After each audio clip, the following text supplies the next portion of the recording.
만약 여러분이 30년 정도 감옥살이를 하다가 70이 넘어가지고 나이 많이 들어 이제 노인이 되어서 석방이 되었다. 그러면 남은 생애를 여러분은 어떻게 살 것 같습니까? 우리가 예상해 볼 수 있잖아요. 무기력하고 침체되고 우울하게 인생의 노년을 쓸쓸히 보낼 가능성이 100이면 100입니다. 그리고 여러분 잘 아시는 남아프리카 공화국의 넬슨 만델라 27년 동안 감옥살이했습니다. 72살에 석방되었습니다. 95살에 죽었습니다. 그러나 그가 감옥에 석방되어 전 세계인들과 세계 지도자들이 끼친 그 영향력과 그 엄청난 감동과 열매, 우리나라에도 이런 지도자들이 좀 필요한데, 넬슨 만델라가 여러분 그냥 된 것이 아닙니다. 감옥 속에서 그도 처음에는 억울함과 원한과 분노로 가득 찼습니다. 여기가 지옥이다라고 몸부림을 치며 악다구니를 쳤습니다. 그런 그가 그런 감리교 신자였습니다. 그 이전에는 그저 일요일 날 왔다 갔다 하는 정도의 썬데이 크리스찬 정도였겠지만 감옥 속에서 하나님의 말씀, 고통과 절망 속에서 하나님 앞에 무릎 꿇고 하나님 말씀을 읽다가 하나님의 은혜를 경험합니다. 성령의 기름 부으심, 하나님의 충만한 역사로 말미암아 그의 내면의 원통함과 억울함이 사라집니다.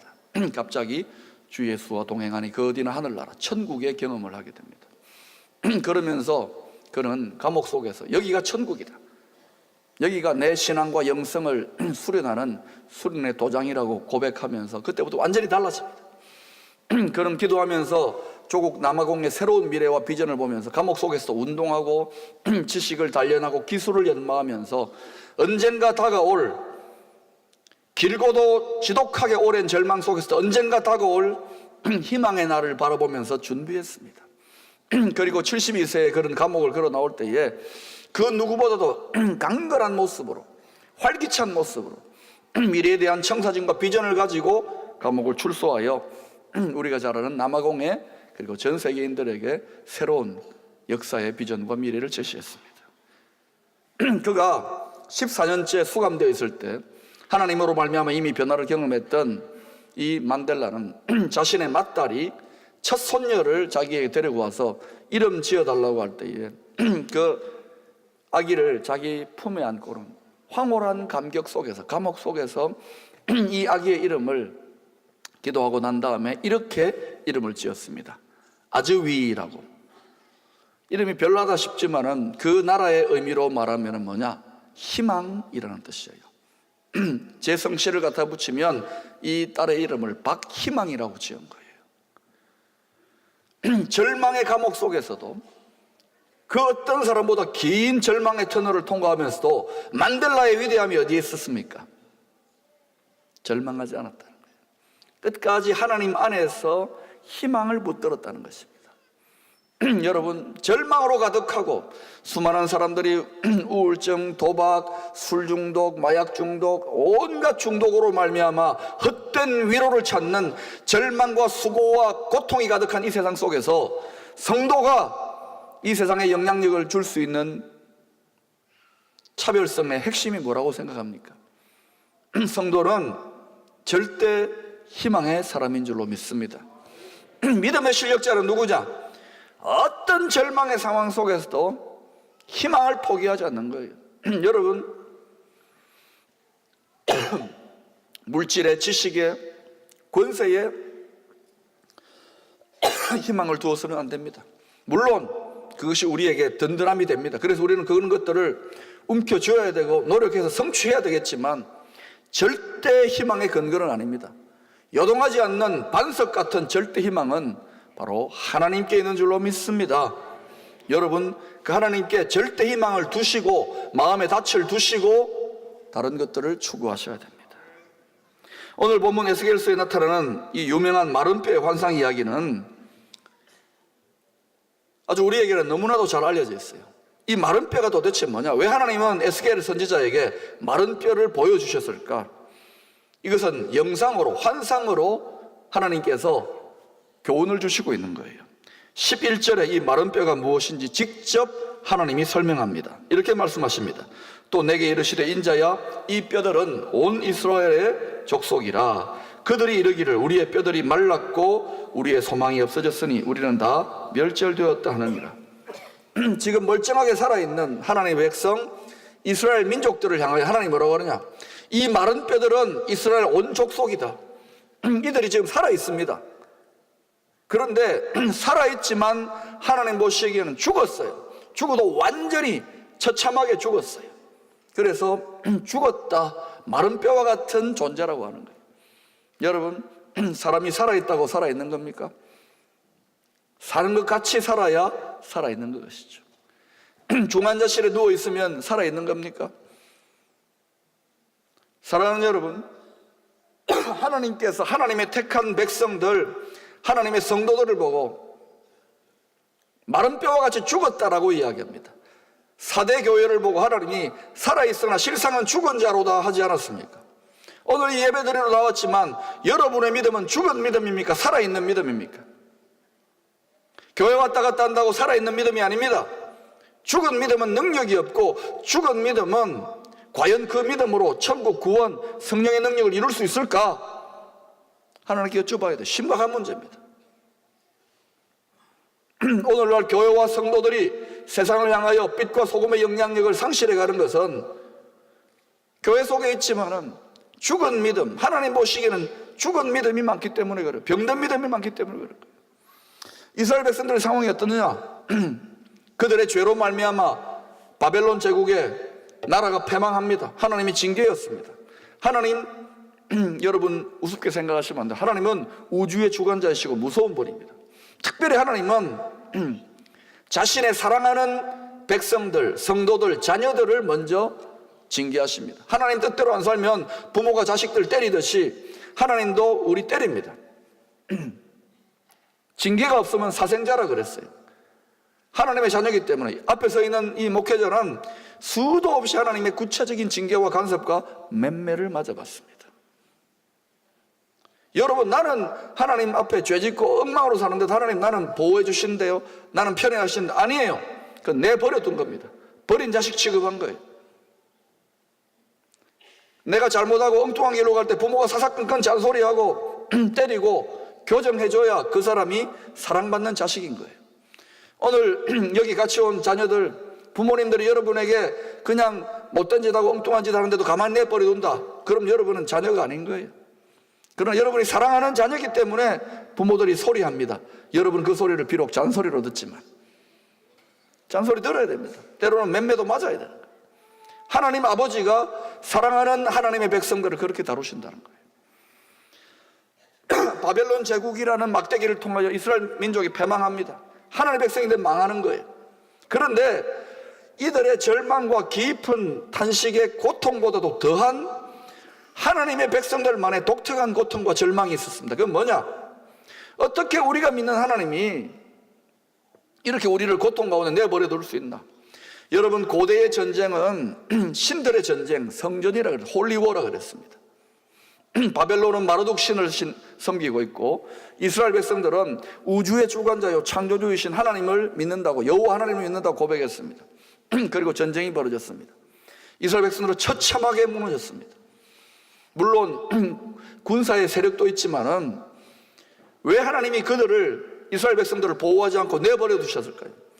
얼마나 이들이 하나님의 백성이면서도 심지어 이렇게 표현할 수 있는, 교회 다니고 하면서도 그들은 세상에 나가서 엉뚱한 짓 하고, 하나님 믿으면서 돈을 숭배하고 음란을 숭배하고 죄를 숭배하고, 하나님은 헛된 우상에게 절하고, 그러니까 하나님이 이러면 안 된다고 교훈을 주시기 위해 큰 막대기로 아프게 때린 거예요. 민족 전체를 70년 동안 바벨론 제국에 포로되도록 내버려 두신 거예요. 이스라엘 백성들의 고통은 그저 정치적인, 환경적인, 사회적인 고통이 아니라 왜 하나님 우리를 이렇게 내버려 두시나? 하나님이 마르둑 신보다 더 위대한 우주의 주관자요 창조주 아니신가? 역사의 주관자신 하나님 왜 이렇게 무기력한가? 그러면서 그들은 기도하면서도 하나님 정말 계시긴 계시나? 하나님 정말 이 세상을 다스리시나? 이런 의문과 고민에 빠졌던 거예요. 여러분, 우리도 신앙생활 하면서 여러분 하나님 계시기는 계시나? 멀쩡하게 교회 다니고 하나님을 찬양하고 기도하면서도 하나님 정말 내 기도 들으시나?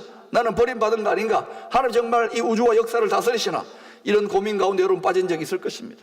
저도 그랬던 적이 있습니다. 이게 정상입니다.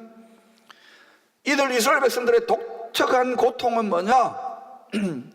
다른 것이 아니라 영적인 고통이 있었던 거예요. 자기들이 믿는 하나님이 자기들을 도와주셔야 되는데 문제가 뭡니까? 하나님과 그들 사이를 가로막는 죄 때문인 거예요. 죄에 대해 철저하게 회개하고 바로 서면 회복되기 시작하는데, 그 땅이 고쳐지는데, 역사가 고쳐지는데, 하나님의 복된 성도들이 죄 때문에 하나님께 징계를 당하고 있는 거예요. 여러분, 하나님을 우습게 생각하면 안 됩니다. 신앙생활 우습게 생각하면 안 돼요. 신앙생활은 하나님과 언약을 맺는 겁니다. 하나님 뜻대로 살면 복이요, 그렇지 않으면 여러분 뭐 그냥 덮어놓고 엉뚱하게 살면서 믿으면 되겠지, 아니에요. 그거는 기복신앙인 거예요. 하나님 말씀대로 되어지는 거예요. 우리는 계약을 맺은 백성입니다. 계약을 맺었다면 하나님 법대로, 하나님 앞에 기쁨이 되는 대로, 하나님 복 주실 만한 복 받는 짓을 하면 우리도 그대로 하나님의 엄청난 복이 계약대로 약속대로 주어지는 줄로 믿습니다. 이것은 그저 물질적인, 사회적인, 정치적인 그러한 복만이 아니에요. 내면의 영혼의 복인 거예요. 평강도 더하여서, 존귀함도 더하여 주시는 거예요. 이스라엘 백성들의 문제는 무엇입니까? 나라가 망한 절망의 상황이 문제라기보다는 그보다 훨씬 더 심각한 것은 그들의 영혼의 문제, 영적인 문제, 믿음의 문제, 정신의 문제가 사라지고 죽어버렸다는 거예요. 사랑하는 여러분, 여러분이 경제적으로나 또는 건강이나 자녀 문제나 온갖 문제로 여러분도 실험하고 있을 것입니다. 하나님의 자녀들도 똑같이 실험합니다. 그런데 그런 문제들이 문제가 아니라 진짜 문제는 뭐냐? 그것을 극복하고 이기고 전진할 만한, 하나님의 복된 역사를 창출할 만한 믿음의 능력, 믿음의 실력이 없기 때문에 그런 거예요. 조금만 어려우면 흔들려버리고, 조금만 힘들면 주저앉아버리고. 여러분, 믿음의 실력을 길러야 되는 거예요. 우리가 적어도 열방을, 아시아를 원한다면 그 정도의 내면의 영적인 실력이 없이 어떻게 민족을 축복하고 아시아를 축복하고 열방을 하나님의 뜻대로 축복하려고 생각합니까? 그냥 기도하면 된다, 아니란 말입니다. 아브라함 헷셀이라고 하는 유대인 신학자가 쓴 인간을 찾는 신이라는 책이 있습니다. 거기에는 이런 말이 나옵니다. 자, 여러분이 한번 읽어보실까요? 시작. 철학은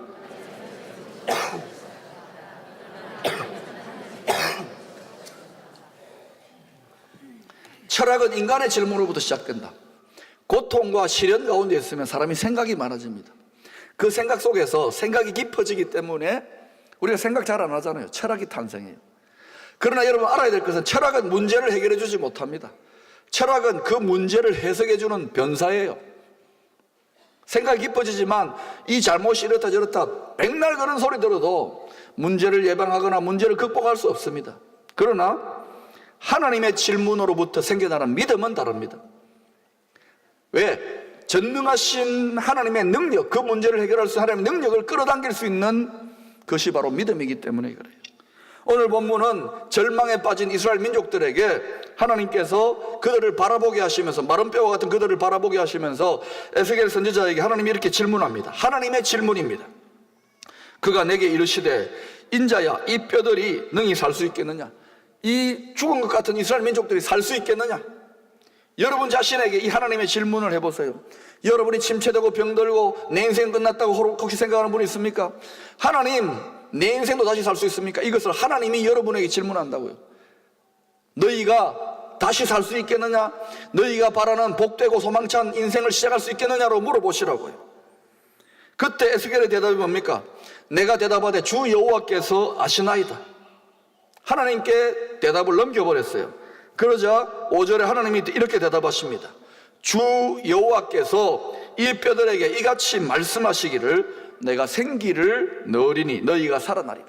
이 생기라는 것은 하나님의 성령을 말합니다. 너희에게 하나님의 성령의 충만함을 불어넣어 주리니, 하나님의 생명력을 넣어주리니, 하나님의 능력을 넣어주리니 너희가 살리라.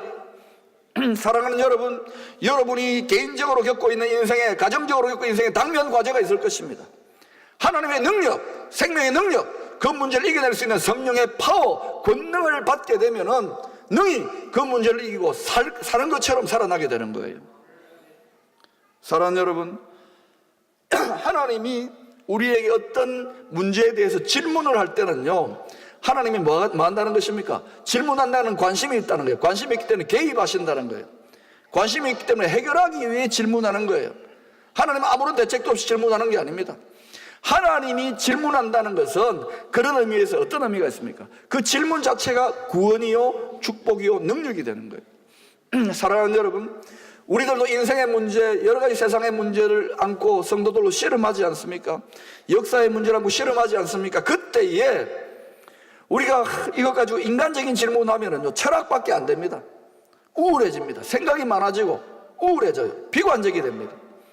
사람에게는 소망을 둘 게 없잖아요. 세상에 소망을 둘 게 있습니까? 그런데 이 상황, 이 문제 속에 여러분 개인이 당면한, 가정이 당면한 문제 속에서 하나님의 질문, 하나님의 관점으로 이 패러다임을 바꿔버리면 어떻게 되느냐? 그러면은 이 문제에 대해서 하나님의 질문을 듣게 되면, 그러면 하나님께로부터 초점이 옮겨집니다. 그럼 하나님은 이 문제를 능히 해결하실 수 있고 풀 수 있는 지혜와 능력이 있는 분이에요.